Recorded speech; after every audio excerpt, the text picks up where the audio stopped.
Just in, Princess Leonor's fairytale wedding reception stuns Copenhagen. Copenhagen glows. Palaces whisper of old traditions. The world expects another stiff royal banquet.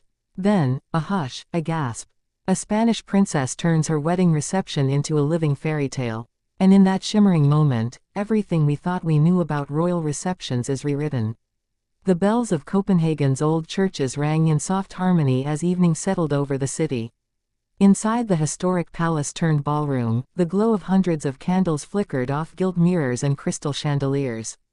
It was supposed to be a classic royal reception, formal, reserved, and predictably choreographed. Yet what unfolded as Princess Leonor of Spain celebrated her wedding reception in Denmark felt more like stepping into a living, breathing storybook than attending a state event. Even before guests arrived, the city was alive with anticipation. Crowds gathered outside Amalienborg Square, braving the northern chill, hoping for a glimpse of the newlyweds. For weeks, speculation had swirled. Would Leonor's reception be a traditional Spanish-style gala transplanted to Denmark? Would Queen Margrethe II's famously disciplined court overshadow the warmth of the young bride? Or would something entirely new emerge from this union of two royal houses? The first clues appeared as the palace doors opened to welcome dignitaries, family, and friends. Instead of the stiff, silent procession so common at European royal events, soft strings of Spanish guitar floated out into the foyer, blending seamlessly with a Danish chamber orchestra. The music itself was a symbol, two cultures meeting, not clashing, under one vaulted ceiling. Then came Leonor and her new husband, stepping into the grand ballroom. She wore a gown of ivory silk embroidered with delicate motifs of the Iberian coast and Danish wildflowers. It was a visual dialogue between her homeland and her new ties, a dress that told a story without words. He stood beside her in a tailored uniform reflecting his Danish heritage, his medals glinting under the candlelight. Together, they looked not only like a royal couple but like the embodiment of a bridge between nations. As cameras clicked, the first curiosity loop began. This was supposed to be a reception, yet the energy felt like something else, more personal, more intimate. How had Leonor managed to turn one of Europe's most formal spaces into something that breathed warmth? The answer revealed itself in small, deliberate gestures. Instead of remaining on the raised dais with the senior royals, Leonor descended to greet guests personally, clasping hands, offering a few words in both Spanish and Danish. Queen Margrethe, watching from her seat, smiled with a mixture of surprise and admiration. This was not a breach of protocol but an evolution of it, a new kind of royalty in motion. At the first toast, another surprise unfolded. Traditionally, the reigning monarch would offer words first, followed by polite applause. But here, Leonor stood before Margrethe could rise. In a clear, steady voice, she thanked the Queen for hosting the reception, switching gracefully between Spanish, Danish, and English.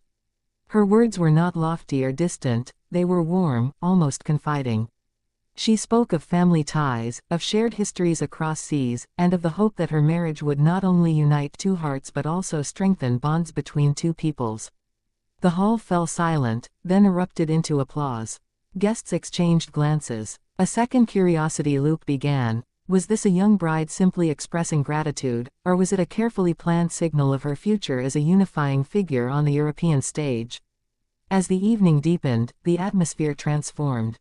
Candlelight flickered against centuries-old paintings, casting them in new warmth. Spanish roses interlaced with Danish wildflowers adorned the tables. The menu reflected both countries, delicate tapas alongside smørrebrød, Rioja poured beside Danish mead. Even the seating plan defied expectation. Instead of grouping guests strictly by rank, Leonor had arranged them by shared interests, artists next to ministers, scientists beside aristocrats. Conversations bloomed like the flowers on the tables, crossing borders and titles. Throughout it all, Queen Margrethe watched with a thoughtful expression. She had presided over countless receptions, yet this one seemed to surprise even her. When she finally rose to speak, her words carried a personal note. She welcomed Leonor not only as a guest but as family, praising her for bringing light, warmth, and a touch of Spain's sun into Denmark's heart. The room, heavy with emotion, held its breath as the Queen raised her glass.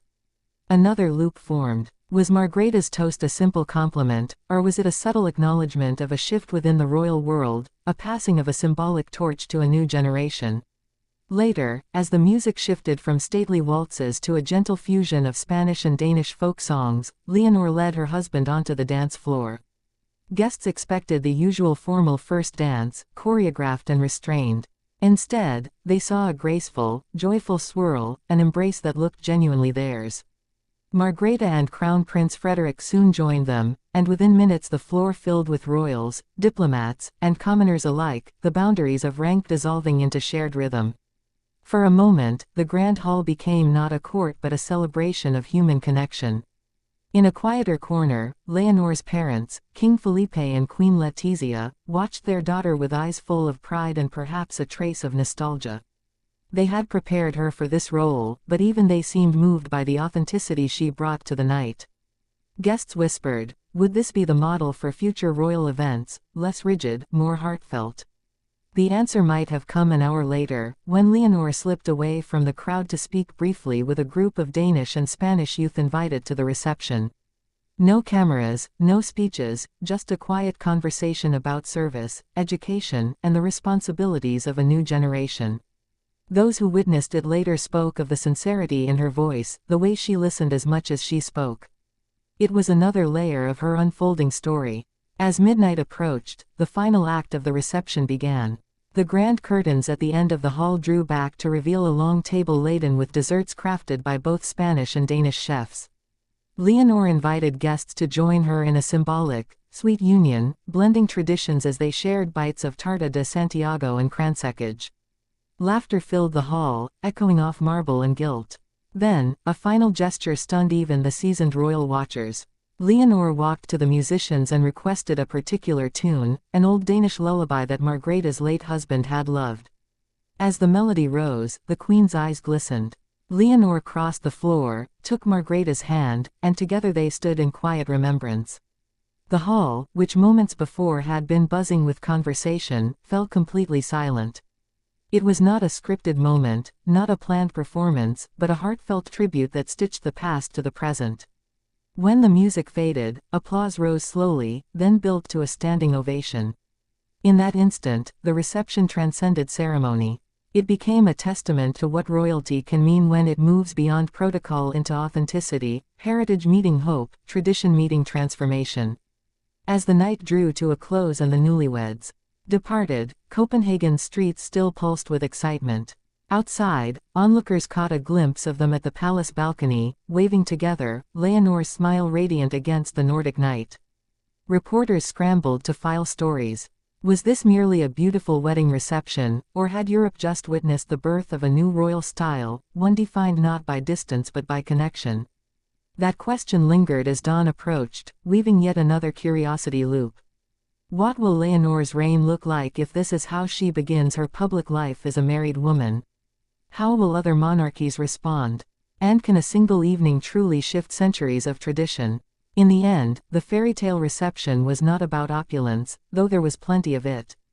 It was about moments, small, human, heartfelt, that stunned Copenhagen and rippled across Europe.